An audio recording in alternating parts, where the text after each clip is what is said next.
Altae vous présente l'épisode numéro 16 de la série de la dualité à l'unité. Et si on allait regarder la tête de ce dessert?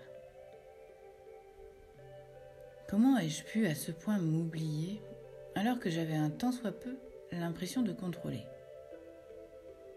Comment ai-je pu à ce point donner le pouvoir à l'autre de me déterminer? Tout simplement parce que j'ai toute ma vie eu envie d'être vue, considérée, appréciée, et que la constante m'a été donnée par les schémas inculqués pour au mieux m'adapter à une vie en société. Et si aujourd'hui je regardais la situation différemment?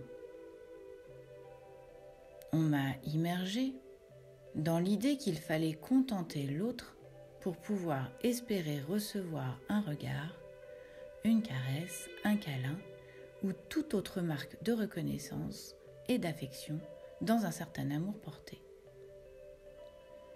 J'ai donc été conditionnée à combler l'autre en premier avant de me contenter.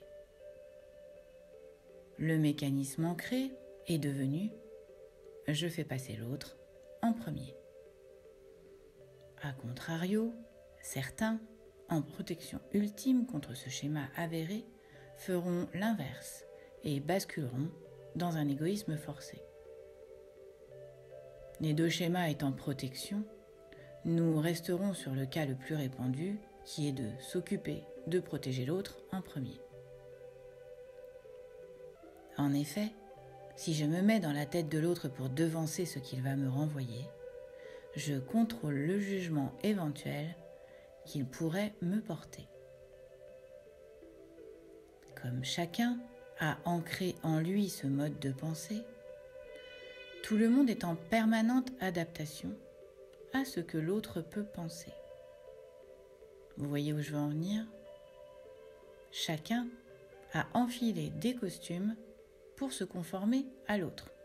Finalité, plus personne n'est dans son essence, mais dans des rôles joués.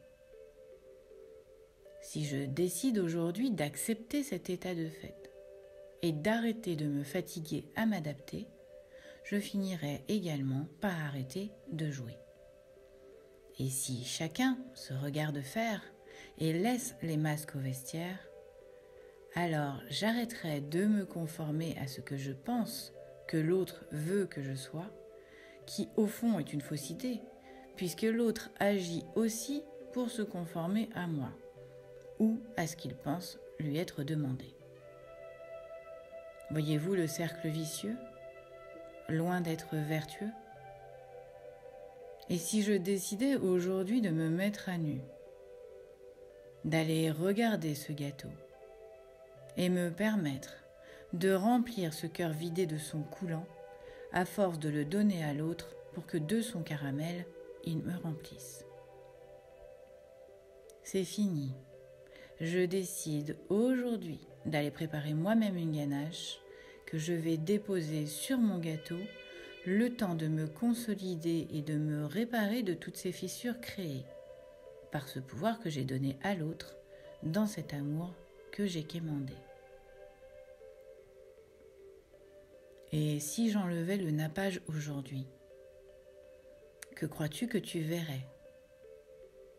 Sera le titre du podcast numéro 17.